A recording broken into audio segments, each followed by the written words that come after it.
Next on the news. We will not go back! Gearing up for trouble with abortion on the docket, Capitol Police say a storm is coming. I am worried about the violence. I'm worried about the lone actor coming in and doing something dangerous. They're ramping up security. While the gun control debate rages, will a reform package finally pass through the Senate? U.S. bishops want you to take action. Then, could the baby formula crisis have been avoided? A whistleblower filed a complaint 1 year before Abbott's plant shut down. Plus, brewing beer is in their blood, but it's closing time for monks in Massachusetts. Now they'll have to find a new way for their order to survive.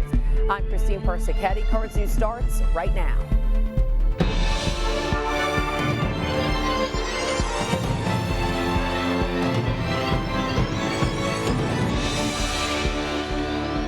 June could be a rocky month, and police in D.C. are on the defense. The January 6th public hearings are underway, and the Supreme Court is set to hand down its ruling on abortion.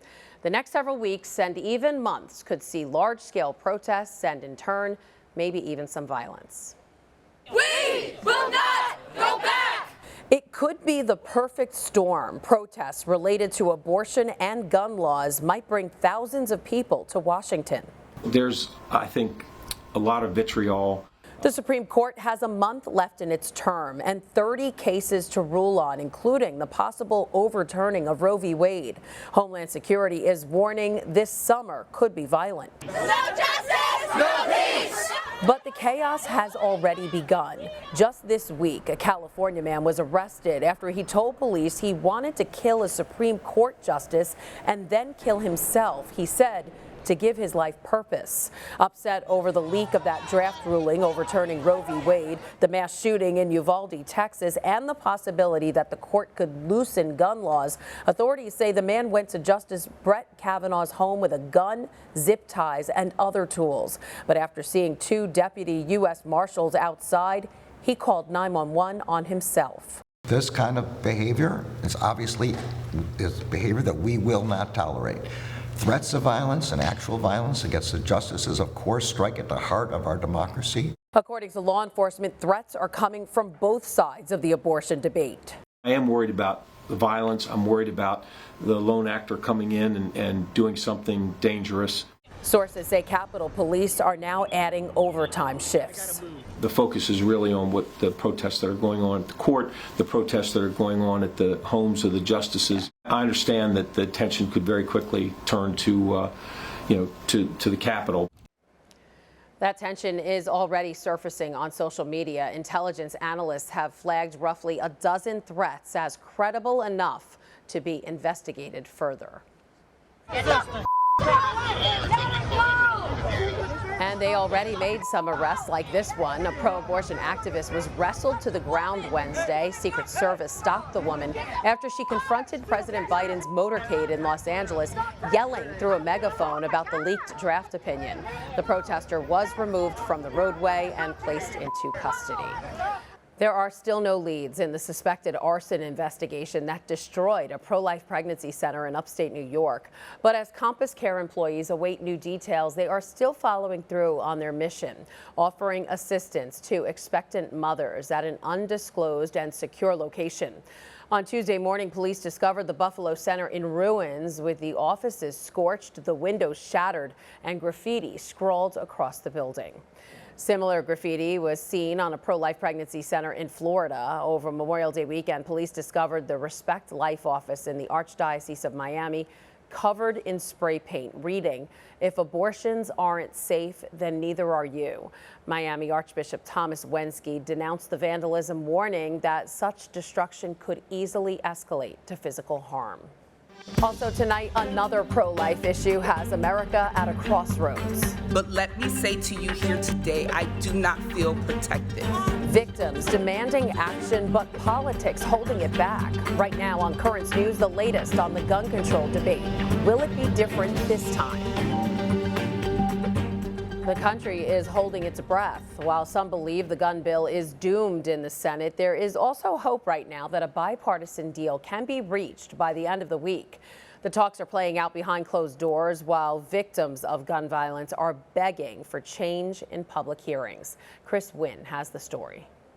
I think it will be necessary. On Capitol Hill, cautious optimism as bipartisan negotiations on gun safety reform continue in the Senate. I think that we can put together a package that will get more than 10 Republican votes. Lawmakers have been facing intense pressure to act in the wake of several recent mass shootings in the United States. At least 10 Senate Republicans need a vote with Democrats to clear the 60-vote threshold to break a filibuster and pass legislation. I think that it is worth seriously considering providing some extra scrutiny for young purchasers, but prohibitions that would be very tough. While a deal is far from complete, sources say lawmakers are eyeing the 18 to 21 age group in terms of age limits or looking at juvenile criminal records to buy semi-automatic weapons. I think we need to have background checks to make sure that criminals and folks who are court adjudicated mentally ill, terrorists, I believe they've lost their Second Amendment rights. This week, some parents who lost their children in Uvalde testified before the House urging Congress to act. Somewhere out there, there's a mom listening to our testimony, thinking, I can't even imagine their pain, not knowing that our reality will one day be hers, unless we act now. Senate Democrats holding out hope that their Republican colleagues will join them in taking action. Chris Wynn, Currents News. The U.S. Conference of Catholic Bishops is joining the gun control debate. In a letter addressed to lawmakers, they say bipartisanship is never more important than when it is required to protect life and end the culture of death. We invite you to support these measures and to be part of building up the culture of life that is so needed in our society, not just as elected officials, but as mothers and fathers, grandparents and aunts and uncles of little children or teachers whom you expect to return home safely today. The bishops also want you to help protect life by reaching out to Congress to urge them to pass gun control measures. They've made it pretty easy for you. Just go to votervoice.net/USCCB/campaigns and click on Urge Congress to Act on Gun Violence. There, you'll see a pre-written letter for lawmakers ready to go. You just have to enter your information. Now to the war in Ukraine. For weeks, the country has been receiving weapons from the United States. Ukraine has promised to only use them for defense, not to attack Russians across the border. Still, Ukraine's military says the one thing it needs to win this war is more powerful, longer-range weapons. Matthew Chance has the story. We've been taken here very close to the front lines in southern Ukraine, where we're being shown these US-provided long-range artillery systems. It's an M777. According to Ukrainian military officials that we've spoken to, the US has so far supplied approximately 90 of these weapons, and many of them are already being used on the front line, including in this area here in the south of Ukraine, pounding Russian positions. We were only shown a training exercise, but Ukrainian military officials say these are exclusive images of the same weapons in action just this week, firing on Russian forces more than 20 miles away. Ukrainian artillery troops say their guns are now giving them an edge, and their Russian counterparts are feeling the pain. Yes, they definitely notice as we became faster and more precise. And it's giving them the edge, they say, to try and help them push back Russian forces all along this region. But of course, the complaint, if you can call it a complaint, is that they want more of this. They want more weapons like this, and they want even longer range rocket systems, which have already been promised, of course, by the United States, to push back the Russians even further. And Ukrainian authorities are likely to need more guns still to hold them back. With no end to this conflict, the demand for US weapons may be endless too. Matthew Chance in southern Ukraine. Despite the war in Ukraine and her family being stuck in the country, one young college student has managed to defy all odds and become her Catholic school's top student. You can read all about Antonina's achievements in this week's edition of The Tablet. She just graduated from St. Francis College and is a force to be reckoned with. The valedictorian earned both a bachelor's and a master's degree in accounting while maintaining a 4.0 GPA. Although she spent the last few months cramming for finals, the biggest thing on her mind was her family, who was forced to stay in Ukraine because her father and brother are of fighting age. The college grad checks in on them every day, but she also contributes to the war effort there from thousands of miles away, something you'll have to pick up the tablet to read more about. And Antonina isn't the only student the paper is saluting. Also this week, teens from around Brooklyn and Queens are being recognized for their academic achievements, Christian leadership, and community involvement. It's the Tablet's annual and prestigious all-scholastic team. Get to know these inspiring high school seniors who are looking to make the world a better place, attending college to become everything from teachers to doctors. And you can pick up the paper at your local parish, but you can also have future editions sent straight to you so you don't miss a beat. Just go to thetablet.org and subscribe.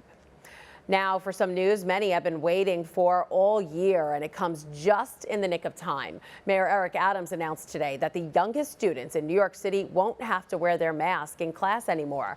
The mandate will be lifted this coming Monday, June 13th, for kids ages 2 to 4 in public schools.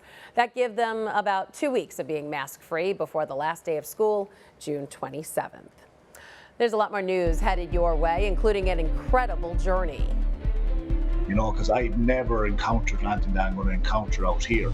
So I'm sure there's going to be a lot of moments where I am very scared.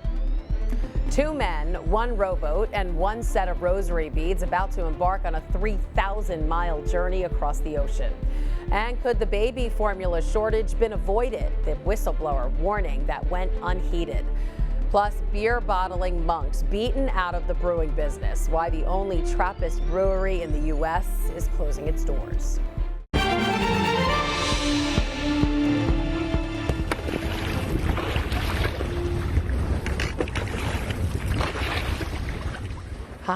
A day out on the Hudson looks kind of relaxing, right? Well, what if I told you this seemingly calm boat ride was actually a training run for a grueling transatlantic crossing? It's a story that might make you say, yeah, right, no one is rowing across the ocean, but it's true. 2 men from Ireland are planning to row 3,000 miles across the Atlantic. They're starting in New York on the Hudson River and heading back home to Galway. Before they embark on their journey, Fergus Farrell and Damian Brown join us now to tell us about it. Hi, guys. Hi, Christine. Hi, Christine. So my first question is, why are you doing this? It sounds exciting, but it could be dangerous. Well, the idea came to me after I did an ocean row a number of years ago, east to west, so from Europe to the Caribbean, and I just thought I could make a huge impact by being one of the people who can row into their hometown. So I set about putting it together, and then about a year later, asked Gussie, Fergus here, if he wanted to be part of it, and thankfully he said yes. All right, and I know you're hoping to make it to Ireland in 55 days. That's about 8 weeks. But how will you stay safe? I mean, there could be storms, your boat could flip over, right? What are you going to eat? There are so many questions. First of all, we've stored 60 days worth of food underneath the cabin and underneath where we row. Then in terms of safety, we have a lot of safety equipment on board, and we've like safety equipment on top of safety equipment. And then also the most important thing is not to get detached from the boat, because if you get detached from our boat, you know, it's there's no coming back. All right, it's still got to be a little scary though, Fergus. No, are you a little scared? I don't feel scared, you know, because I've never encountered anything that I'm going to encounter out here. So I'm sure there's going to be a lot of moments where I am very scared. But right now, I don't feel scared. I just feel motivated, and I feel like I want to get on that board and start rowing. All right, Damian, you said you've done this before. How do you prepare yourself for these kinds of excursions? We've been preparing for physically for about a year, mentally for probably longer, if you just think of visualizing what we're going to go through on a very kind of natural level. And technically, you know, we've been trying to put it together for the last kind of 3.5 years in terms of building the boat, getting the exact specifications and optimization of the boat. So it's quite a time-consuming and a huge kind of endeavor to try and to learn about and just upskill yourself with. I guess it'd be nice for Damien to have somebody along for the ride this time. And I know, Fergus, you were given holy water and rosary beads from your parents. How will God get you through these 2 months on the ocean? Hopefully it just keeps us fresh, keeps us always thinking and making sure that safety first, safety first, safety first. So if we get that in front of us all the time, we will come back safe and sound. All right, and we do hope you do stay safe, Fergus Farrell and Damien Brown. Thanks for joining us, and good luck on your journey. Thanks very much, Christine. Thanks, Christine. Have a good day.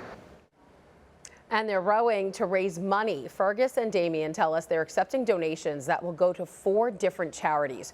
You can find out more about it and make a donation by heading to their website, projectempower.ie. Just click on donate when you get there. We are learning now that national baby formula shortage could have possibly been avoided. It turns out a whistleblower complained about equipment and safety issues at the contaminated plant 1 year before it was forced to shut down.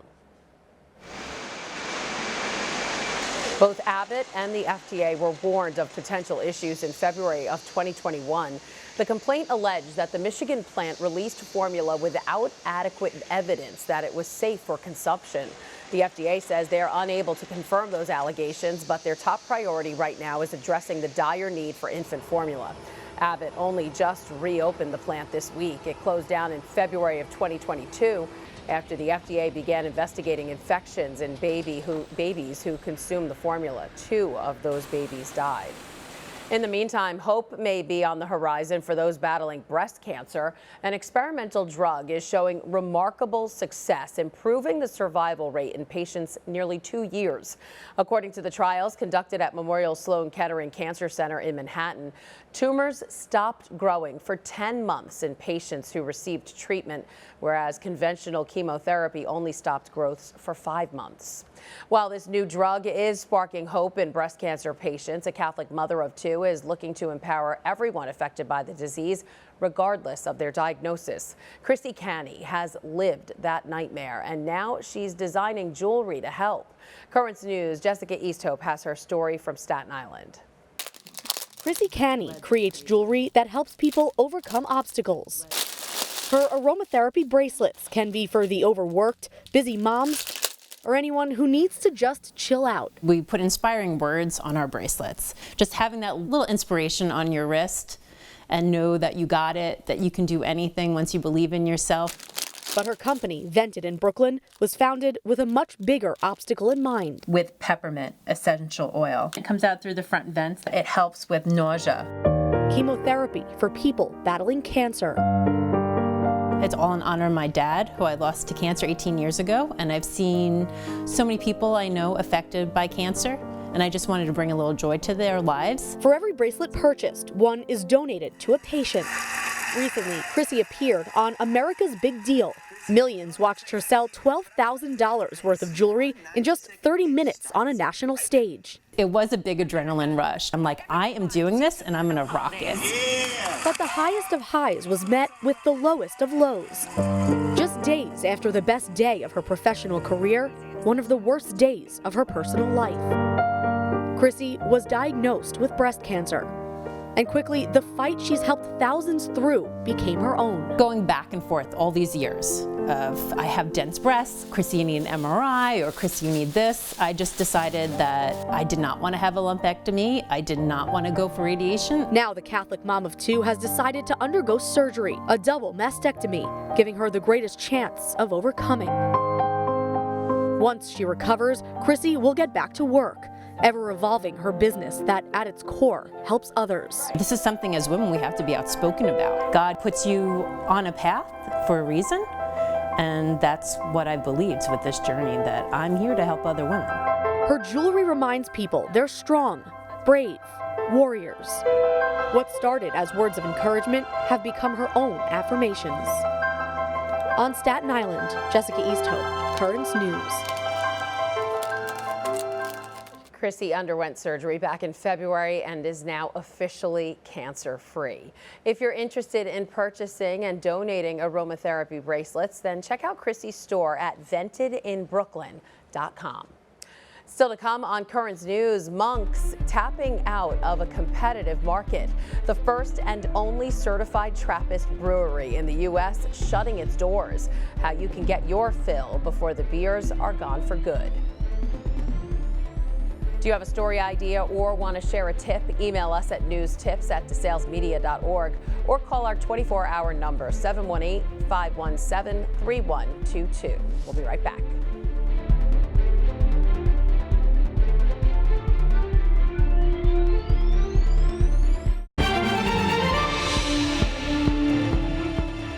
It's the first and only Trappist brewery outside of Europe, but St. Joseph's Abbey in Spencer, Massachusetts will soon close its doors. And IPAs are to blame, not for the hangover, but for ruthless competition. The Monastery microbrewery just couldn't keep up with the oversaturated American beer market. The monks now have to find another way to support their way of life.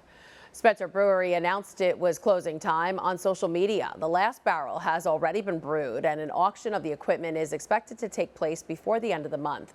But until then, let's unwind and rewind. Let's take a look back at the brewery's beginning and how monks perfected the pint hundreds of years ago.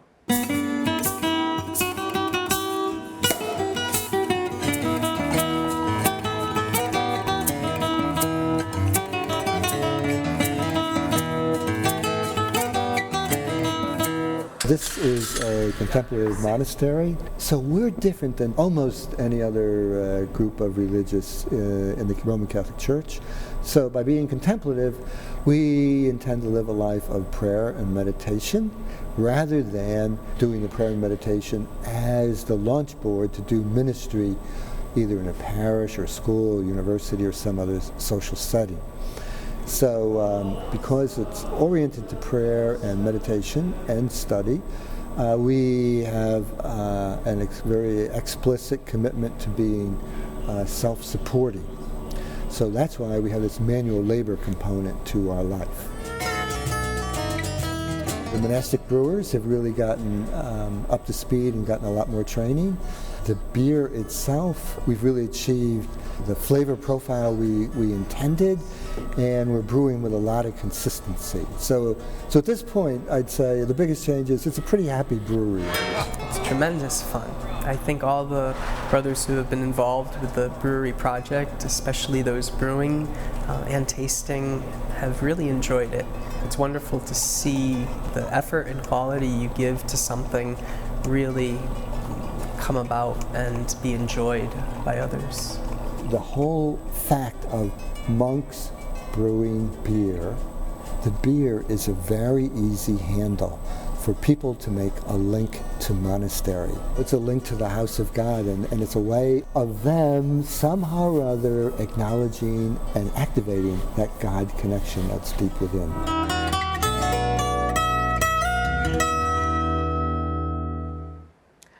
The brewery's Facebook page is filled with hundreds of supporters protesting the buzzkill.